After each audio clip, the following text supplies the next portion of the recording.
David Daring lived on Earth 19. This Earth was a bright place. Technology was very advanced there. People were hopeful about the future. David was a young scientist. He was incredibly smart. He dreamed of connecting worlds. He wanted to use science to help everyone. His mind was always buzzing with new ideas. He worked late nights in his shiny lab. He believed in progress and discovery. This belief would soon change his life forever. One day, David was working on a big experiment. He was trying to use quantum entanglement. This could create instant communication across vast distances, maybe even across universes. But science can be unpredictable. Something went very wrong in the lab. There was a flash of bright light, then a loud explosion shook the entire building. Alarms blared loudly, smoke filled the air around him. David felt a strange energy surge through his body. He knew this was no ordinary accident. The explosion was caused by crystallized quantum nanites. These were tiny, powerful robots. David had been developing them for his project. During the accident, these nanites became unstable. They swirled around David in a glowing cloud. Then they bonded with his very cells. They became a part of him. He could feel them inside, changing him. It was a frightening and wondrous moment. The nanites were rewriting his biology. He was no longer just David Daring, the scientist. When the dust settled, David felt different. He felt faster, much faster. He moved and the world seemed to stand still. He had gained super speed. He could run faster than sound. He could think at incredible speeds too. He became the speedster of Earth 19. David decided to use his new powers for good. His first mission was to understand what happened, and soon he would learn about the fractured multiverse. His speed would be needed more than ever. Adam Scott was David Daring's best friend. They were more like brothers. They grew up together. They shared secrets and dreams. Both loved science. They became lab partners. They wanted to change the world with their inventions. Adam was just as brilliant as David. He had a keen eye for detail. He always supported David's wild ideas. Their bond was strong. They trusted each other completely. This friendship was a cornerstone of their lives on Earth 19. Adam was in the lab with David. He was there when the quantum nanite experiment exploded. The powerful energy wave hit him too. The nanites swarmed around Adam, just like they did with David, but the nanites affected Adam in a very different way. He did not gain super speed. Instead, something else happened. It was a dramatic change. Adam felt his body begin to shrink. It was a strange and alarming sensation for him. He watched the world grow larger around him. I was now only 3 feet tall. My physical form had been drastically altered, but my sharp intellect remained. In fact, my mind seemed even more focused. I quickly became an expert on the nanites that changed us both. I could understand their complex workings. I could even interface with them. Adam learned to see his new size not as a weakness, but as a unique perspective. He was still a genius. He was still David's friend. Their friendship faced a new test. David was a hero in the public eye. Adam had to adjust to a new way of life, but their bond did not break. It grew stronger. Adam became David's indispensable partner. He was the man in the chair. He provided tech support. He gave David strategic advice. He designed upgrades for David's speed suit. From his lab, the small scientist helped the speedster save the day many times. Their teamwork was a testament to their deep, unbreakable friendship. The Question was a famous detective on Earth 19. His real name was a mystery. He wore a special mask that made his face appear blank. He was driven by a need to find answers. No puzzle was too complex for him. He saw clues that others missed. His methods were unconventional. He lived in the shadows. He trusted no one easily, but he was dedicated to truth and justice. David Daring knew that the Question's mind could be a great asset. However, the Question had a dark secret. He was not entirely human. He was bound to a powerful demon from hell. The demon's name was Etrigan. This ancient curse, or perhaps a pact, gave the Question strange insights. He could sense evil. He could understand hidden mystical patterns, but Etrigan was a chaotic force. The demon constantly fought for control. This created a terrible conflict inside the Question. He struggled to keep Etrigan suppressed. Sometimes Etrigan would break free. Gone, gone, the form of man. Rise, the demon Etrigan, he would roar. When Etrigan manifested, he was a fearsome sight. He had yellow skin, red eyes, and horns. He spoke only in rhymes. He possessed immense strength. He knew ancient magic. Etrigan was a wild card. He might help the team, or he might cause more trouble. He despised weakness, and often mocked heroes. This made team dynamics very complicated. David respected the Question's sharp intellect, but he was always wary of Etrigan's sudden appearances. Adam Scott found Etrigan very disruptive. The demon's chaotic nature clashed with Adam's orderly mind. Wonder Woman, with her Amazonian wisdom, tried to understand the dual nature of their ally. The Batmen, ever suspicious, kept a close watch on both the Question and his demonic other half. Etrigan, for his part, seemed amused by the mortals he was forced to work with.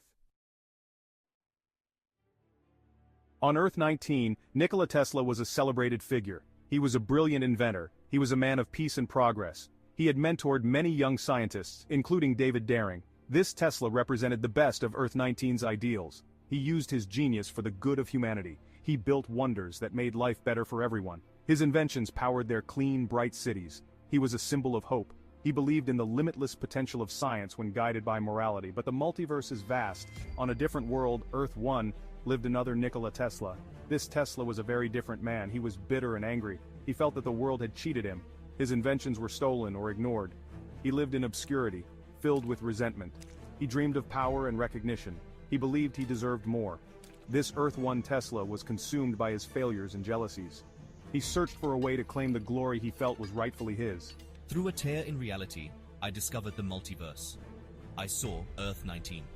I saw my alternate self, successful and admired. A dark plan formed in my mind. I wanted to switch places with Earth 19 Tesla. I believed that life, that recognition, should be mine. He began to plot. He used his forgotten genius to build a machine to cross dimensions, a machine to steal another man's life. He became a dangerous antagonist for David Daring and his team. The conflict between the two Teslas was inevitable. Earth 19. Tesla was forced to confront his darker reflection. It was a battle of ideals, not just technology. Could the noble Tesla reach his bitter counterpart? Could Earth 1 Tesla find redemption? David Daring believed in second chances. He saw the spark of genius in Earth 1 Tesla. He hoped that even this lost soul could be saved. The fate of two worlds and two Teslas hung in the balance. It was a complex struggle of ambition versus integrity. From an Earth powered by steam and clockwork came Wonder Woman. This version of the Amazonian princess was not just a warrior. I was also a brilliant inventor and engineer. Her world was a marvel of steampunk technology. Airships filled its skies, automatons served its people. I was Diana, princess of Themyscira, but also a master artisan. I crafted my own gear. I understood the intricate dance of gears and steam. Her strength was matched only by her intellect. Her powers were a unique blend. She had her Amazonian heritage. This gave her super strength, speed, and fighting skills. But she enhanced these gifts with technology. My lasso of truth might be a gleaming clockwork device. It could still compel honesty but also analyze data. My gauntlets were not just for deflecting bullets. They were steam-powered, amplifying my strikes. My tiara could be a sophisticated targeting device. I was a warrior of a new industrial age. When the multiversal fracture threatened her Earth, Wonder Woman knew she had to act. Her world's delicate machinery was at risk. I joined David Daring's team of heroes. I brought my formidable combat skills. I brought my compassionate heart. And I brought my unique technological expertise. She could repair complex interdimensional machinery. She could also inspire hope in her teammates. Her wisdom and bravery were invaluable assets to the diverse group. I formed interesting bonds with the team. I admired David's optimism. I understood Adam's frustrations and his genius. I found a kindred spirit in the noble Earth 19 Tesla. My relationship with the Batman was one of mutual respect, though our methods often differed. She had encountered different versions of heroes on her travels across dimensions. She often acted as a moral compass for the team. She reminded them that even in war, compassion was a strength. The fracturing multiverse brought many beings together. Among them were two different men who called themselves Batman. They came from separate Earths. Each was the Dark Knight of his own Gotham City. But their paths to becoming Batman were very different. Their methods and philosophies had evolved along unique lines. This showed the incredible diversity within the multiverse. David Daring knew that any Batman could be a powerful ally, or a formidable foe. The first Batman, let's call him Batman Alpha, was from a world much like many know. His Earth was gritty and dark. Crime was rampant. He was Bruce Wayne, a man driven by tragedy. He honed his body and mind to wage a war on criminals. He relied on his detective skills, his mastery of fear, and an arsenal of advanced gadgets. He was grim, focused, and deeply skeptical of others. He trusted evidence, not emotions. He found David's hopeful attitude somewhat naive at first. The second Batman, Batman Beta, came from a fascinating Earth.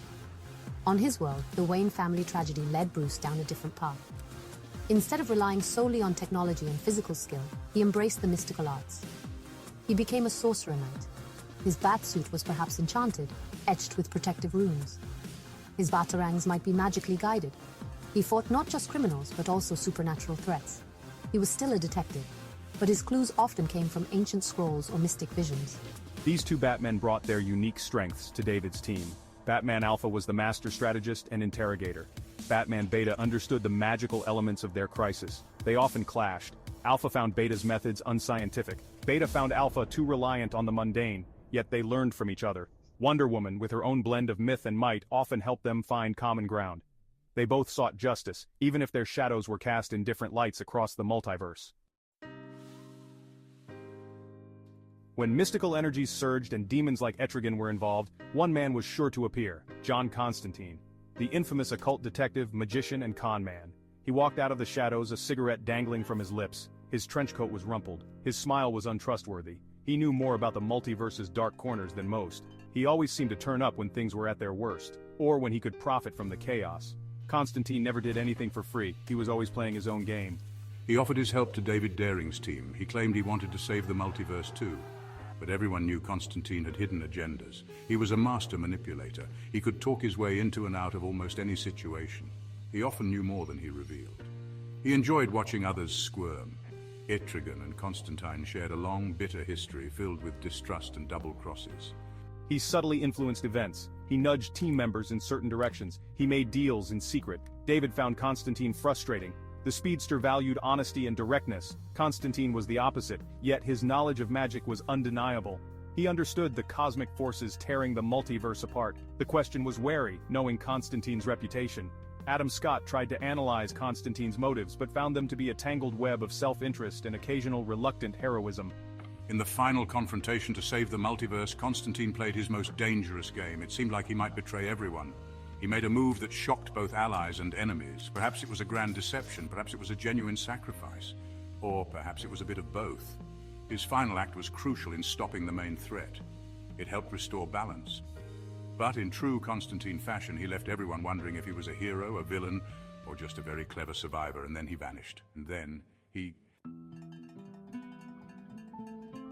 In a strange corner of the multiverse, or perhaps a dimension outside of normal space-time, was a unique place. It was a hidden arena, a nexus point. This place served as a neutral territory. Beings from different Earths could meet here. They could exchange information. Sometimes they held controlled duels or settled disputes. The keepers of this unusual hub were an even more unusual duo. Their names were Jay Holmes and Silent Bob Watson.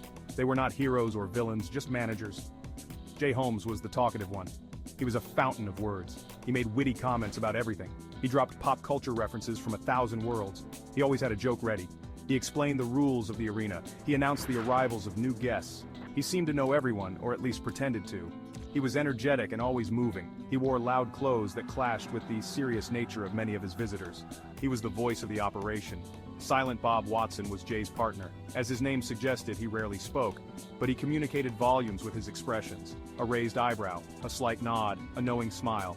Sometimes he would make a profound gesture that cut right to the heart of a matter. He was the strong, silent type. He handled the arena's security and maintenance. He was surprisingly insightful. Despite his silence, he often seemed to understand the hero's struggles better than Jay did. This pair provided much-needed comic relief. Their everyday banter was a strange contrast to the universe-ending threats David's team faced. Imagine Batman Alpha's stoic face reacting to Jay's non-stop chatter, or Etrigan trying to rhyme with Jay's slang. David, usually so focused, would sometimes crack a smile at their antics. Adam Scott found their operational efficiency surprisingly good, despite the chaos. Jay Holmes and Silent Bob Watson were the unlikely funny guardians of a very important cross-dimensional way station. The mission was clear but incredibly daunting. David Daring and his team had to restore the fractured multiverse. Reality itself was tearing apart. Worlds were colliding. Paradoxes were creating chaos. David's super speed was a crucial element. He could traverse the damaged dimensions. He could carry vital components or messages. He could outrun collapsing realities. But speed alone was not enough. This was not a race he could win by himself. He needed his friends. He needed his team. David grew tremendously during this crisis. He started as a brilliant scientist. He was optimistic, perhaps a little naive about the true darkness in the multiverse. Leading this diverse team changed him. He learned about hard choices from the Batman. He learned about sacrifice from Wonder Woman. He learned about the complexities of good and evil from the Question and Etrigan. He even learned from the flawed Earth 1 Tesla. He became a true leader, not just a fast hero. He learned to trust even when it was difficult. The final resolution was a symphony of their combined efforts. David's speed stabilized quantum fault lines. Adam Scott's genius with nanite technology created a device to seal dimensional rifts. The question's detective work, aided by Etrigan's mystical senses, pinpointed the source of the decay. Wonder Woman's strength and spirit held the team together. The Batman's strategic planning and combat prowess dealt with powerful threats. Even Earth-1 Tesla, seeking redemption, contributed his unique understanding of energy systems to help power their solution. As the multiverse began to heal, the characters found themselves transformed. Adam Scott fully embraced his role as the team's tech anchor, his small stature no longer a concern but a unique identity. The question found a measure of inner peace, his bond with Etrigan less adversarial. Earth-1. Tesla made a selfless choice, finding purpose beyond his bitterness. The two Batmen developed a grudging respect for each other's methods. The multiverse was stabilized. It was not the same as before, but it was saved, thanks to David Daring and his extraordinary allies. David knew their journey was far from over, but for now, they had won.